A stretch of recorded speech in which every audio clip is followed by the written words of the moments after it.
శుభకార్యాలకు పూజార్ల కోసం వెతుకుతున్నారా? పూజారీస్.com లో అతి తక్కువ ధరలకే పూజార్లను ముందే బుక్ చేసుకోండి. వెంటనే కాల్ చేయండి. Hi welcome to our channel. ఈరోజు మనతో పాటు ఉన్నారు భారతీ శంకరి పీఠం వ్యవస్థాపకులు శ్రీ అన్నవరపు తిరుపతి మూర్తి అవధాని గారు. నమస్కారం గురుగారు. ఓం శ్రీ మహాగణాధిపతయే నమః. వైకుంఠ ఏకాదశి ఈ నెల 22 23 సార్? 23 శనివారం. ఓకే. ఆ రోజు ఏం చేస్తే మనకు విష్ణుమూర్తి ఐశ్వర్యాలు ప్రసాదిస్తాడంటారు? ఏం చేయొద్దండి. కనీసం మాత్రం భద్రాద్రిలో ఉత్తర ద్వార దర్శనం చేస్తారు. మనకు ఓపిక ఉంటే అక్కడికి వెళ్ళి నమస్కారం చేసుకోవడం. ఓపిక లేదు, టీవీలో కూడా లైవ్ ఇస్తారు. అది చూస్తూ రామనామ స్మరణ చేసుకుంటూ, లేదంటే ఆ సమయంలో విష్ణు సహస్రనామం చేసుకుంటూ ఉండగలిగితే 1,000,000 రెట్ల ఫలితం వస్తుందండి. సో ఇంట్లో ఇక్కడ ఏదో చేసుకో అంటే ఏ పూజ ఏ పునస్కారం చేసుకోకూడదు అంటే అండి, మనం ఏది కూడా ఏదైతే శాస్త్ర ప్రమాణంగా చెప్పబడిందో ఖచ్చితంగా దాన్ని మనం చేయలేం. ఎందువల్ల చేయలేమంటే ఉత్తర ద్వార దర్శనం అర్చన చేయాలి అంటే ఆ ఊరిలో ఏ ఆలయం అయితే ఉందో, ఏ ఆలయంలో ఎవరైతే ఉత్తర ద్వార దర్శనం చేస్తున్నారో ఆ ఆలయంలో ఉత్తర ద్వార దర్శనం ఆరాధనలు పూర్తయితే మినహాయిస్తే మన ఇంట్లో మనం నిర్వర్తించుకోకూడదు. ఆ ఊరికి ఒక దేవత ఉంది కదా, అవును, విష్ణుమూర్తి కావచ్చు, కృష్ణుడు కావచ్చు, ఆ ఊరిలో ఒక దేవాలయం ఉంది.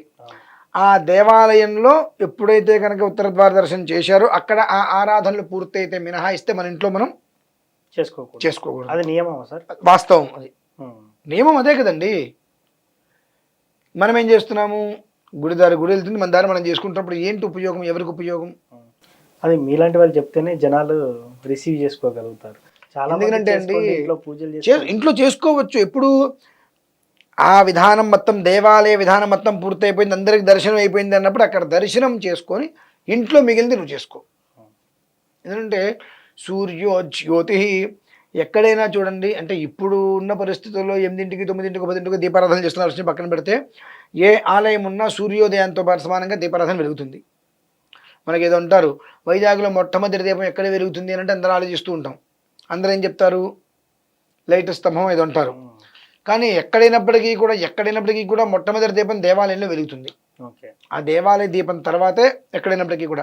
అలానే ఆ ఒక్క ఏదైతే కనుక నిత్య నైమిత్తిక విధానంలో, నైమిత్తికం అంటారు దాన్ని. నైమిత్తికము అంటే అప్పుడప్పుడు వచ్చి వెళ్ళేటువంటివి, రోజు వచ్చేటువంటివి కాకుండా, రోజు వచ్చేటువంటి నిత్యం 360 రోజులలో నైమిత్తికాలు. ఈ నైమిత్తికం అనేటువంటిది వచ్చినప్పుడు ఆ ఏ ఆలయంలో ప్రాముఖ్యత ఉన్నదో ఆ ఆలయంలో ఆ స్వామివారికి విధానం పూర్తి చేసిన తర్వాత ఇంట్లో నువ్వు విధానం చేసుకో. అదేవిధంగా కొన్ని గ్రామాల్లో విష్ణు స్వామి టెంపుల్స్ ఉండవు, అంటే వెంకటేశ్వర స్వామి ఆలయాలు ఉండవు కదా, మరి అలాంటి వాళ్ళు ఆ గ్రామంలో దానికంటే ముందే పూజ చేసుకోవచ్చు. ఇప్పుడు రామాలయం లేని గ్రామం, శివాలయం లేని గ్రామం దాదాపుగా ఉండవు. 2, ఇప్పుడు రామాలయం ఉంటేనే వైకుంఠ ద్వారం తీయాలండి. ఈ శివాలయంలో రౌండ్ వారిని పెట్టుకోలేరా? శ్రీరామనవమి చేస్తున్నారు, అందరూ బొమ్మలు పెడుతున్నారు కదా. ఉత్తర ద్వార దర్శనం నీకు శ్రేయస్కరం భావించినప్పుడు ఆ బొమ్మలు పెట్టి ఆలయంలో ఎంతోమంది చేస్తున్నారు. లాస్ట్ ఇయర్ మన పీఠంలో మరి అంతా శివుడే ఉన్నాడైనా మనం చేశాం కదా, వెంకటేశ్వర స్వామి తీసుకొచ్చి. ఇక్కడ శివాలయంలో చేయవచ్చా లేదంటే ఆంజనేయ స్వామి ఆలయంలో చేయవచ్చా అనేటువంటి సమస్య కాదు. ఉత్తర ద్వార దర్శనం అనేటువంటిది ఆ సమయంలో మనం చేశామా లేదా, మన ఇంటి దగ్గర ఉన్న ఆలయంలో వెళ్ళి మనం దర్శనం చేసుకున్నామా లేదా అనేటువంటిది ప్రధానంగా చూసుకున్న తర్వాత ఇంట్లో మీరు ఏదైనా చేసుకోండి.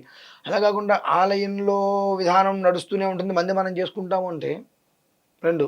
కానీ ఉత్తర ద్వార దర్శనానికి ప్రధాన అంశం ఏమిటంటే, భద్రాచలంలో ఉన్న మూలానికి ఏమిటి అంటే, ఉత్తర ద్వార దర్శన అనంతరము గోపురం మీద ఉన్నటువంటి శిఖర దర్శనం చేసుకోవాలండి.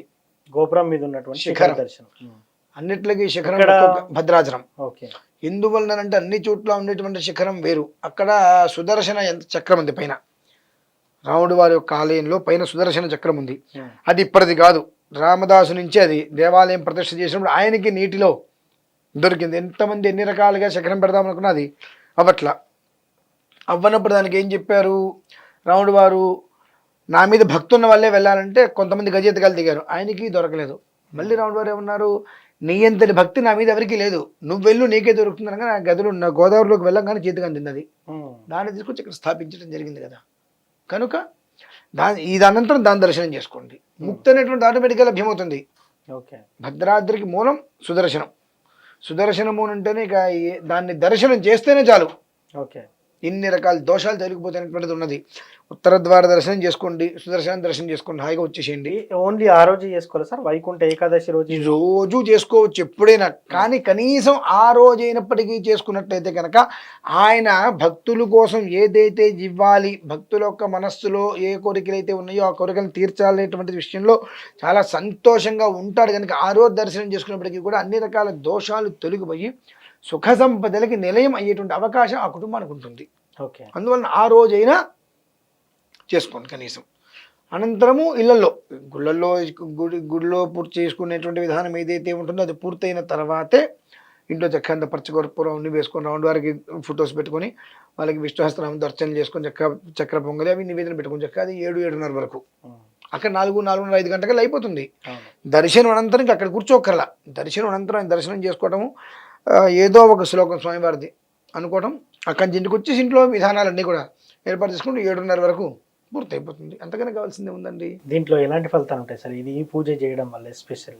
ఎప్పుడైనా ఎక్కడైనా ఎవరైనా ఈ ఫలితాన్ని ఆశిస్తే మాత్రం ఆ పూజ చేయొద్దు. ఓకే. ఫలితాన్ని ఆశిస్తే పూజ చేయొద్దు.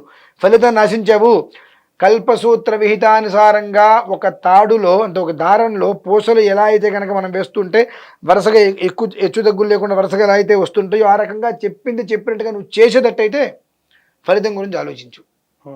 అలా చేయనప్పుడు నువ్వు ఫలితం గురించి ఆలోచించదు. భగవంతుడా నేను చేయగలిగిందే చేస్తున్నా, నా కుటుంబాన్ని కాపాడు చాలు. అంతకు మించి నువ్వు 100 రకాలు కోరుకున్నంత మాత్రాన అందులో 10 రకాలుగా కూడా మనం ఉన్నది చేయట్లేదు కదా. ఉన్నది 10 రకాలు కూడా మనం చేయకుండా 100 రకాలు మనం ఎలా కోరుకుంటామండి? కరెక్ట్ కాదు అది. అది విషయం. చాలా మంది అంటుంటారు కదా సార్, వైకుంఠ ఏకాదశి రోజు ఏ సమస్య ఉన్నా ఈ పూజ చేయండి, అలా చేయండి, విష్ణుమూర్తిని ఇలా కొలవండి, అలా కొలవండి అని అంటారు కదా. మరి మీరేమో దానికి విరుద్ధంగా చెప్తున్నారు. విరుద్ధం ఏముందండి? అంటే మీరు ఫలితం కోసం ఆశించద్దు, మీరు చేయండి, చేసే భగవంతుడు చేస్తాడు. ఇప్పుడు మనకు కొన్ని సూత్రాలు చెప్పబడి ఉన్నాయి. రాముడి వారి అర్చన ఇలా ఉంటుంది, ఆయనకి విధానం ఇలా ఉంటుంది, ఎప్పుడో చెప్పబడింది కదా. ఈ రకంగా అర్చన చేయండి, ఈ విధానంలో అర్చన చేయండి, ఈ ప్రసాదం పెట్టండి. ఎక్కడి నుంచి వచ్చినాయండి? అందరికీ కొంచెం ఆలోచన ఉండాలి. తిరుమల వెళ్తున్నాం, అక్కడ ఏం పెడుతున్నారు, భద్రాచలంలో ఏం పెడుతున్నారు అంటే ఎక్కడి నుంచి అనాదిగా వచ్చిందేగా. ఇవాళ నేను కొత్తగా ఎందుకు ఏదో చేయాలి, అదే ఆచరిస్తే సరిపోతుంది కదండి. అబ్బాయి నేను మాత్రం కొత్తగా చేయాలి, ఎవరు చేయండి నేను ఏదో చెయ్యాలి, నాకు మాత్రం అందరికన్నా విశేషంగా ఫలితం రావాలి, ఇవి ఎక్కడండి? మనం కోరుకునే కోరిక కూడా సార్థకత ఉండాలిగా. మనం చేసేది ఎలా పడితే అలా చేస్తామనుకొని ఇప్పుడు చెప్తాం. మాలాంటి వాళ్ళు మేము చాలామంది చెప్తూ ఉంటాం. అది ఎంతవరకు నిజమో అనేటువంటి విషయం మనం కూడా మన చిన్నప్పటి నుంచి మనం చూస్తాం. ఇంట్లో ఏం చేస్తున్నారు, ఎలా చేస్తున్నారు అది ఒకసారి గమనించుకోవాలిగా. గమనించుకోకుండా ఎవరో చెప్పారు నేను ఏదో చేసేస్తానంటే అది. నేను పుట్టుకొచ్చా, నా ముందు కొంతమంది పుట్టుకొచ్చారు, నా తర్వాత కొంతమంది పుట్టుకొచ్చారు, ఇంకా పుట్టుకొస్తూనే ఉంటారు. ఎంతమంది పుట్టుకొచ్చారు పుట్టగొడుగులాగాని కాదు కదా. విధానం ఏంటి? ఖచ్చితంగా వైకుంఠ ఏకాదశి అంటే ఆ 4 గంటలకు మన ఇంట్లో మనం చెయ్యాలా, చేయక్కర్లేదా? ఆ గ్రామానికి ఒక దేవత ఉంది కదా, ఆ దేవత కన్నా ముందు మన ఇంట్లో మనం చేస్తే అది వర్తిస్తుందా, వర్తించదా? కొంచెం ఉండాలిగా. ఆ కొంచెం ఉంటే చాలు కదండి మనకు. అంటే అది వర్తించదు. కాబట్టి ముందు మన గ్రామంలో ఉన్న ఆలయం మనకు శ్రేయస్కరం, అక్కడికి వెళ్ళు. ఎందుకన్నా అందరు చేసే తప్పు, ఇంతకు 22-23 చెప్తా. ఈ తప్పు కూడా చెప్పరండి. ఓకే. అందరు చేసే తప్పు. మన ఊర్లో ఒక ఆలయం ఉంటే ఆ ఆలయం జోలికి వెళ్లకుండా ఎక్కడో తిరుపతి వెళ్తాం, శ్రీరంగం వెళ్తాం, ఇంకో చోటకి వెళ్తామంటాం. నీ ఊర్లో ఉన్నటువంటి ఆలయం గురించి నువ్వు పట్టించుకోకుండా ఎక్కడికి వెళ్ళి నువ్వు దర్శనం చేసినప్పటికీ కూడా నీకు ఆ ఫలితం అనేటువంటిది శూన్యం.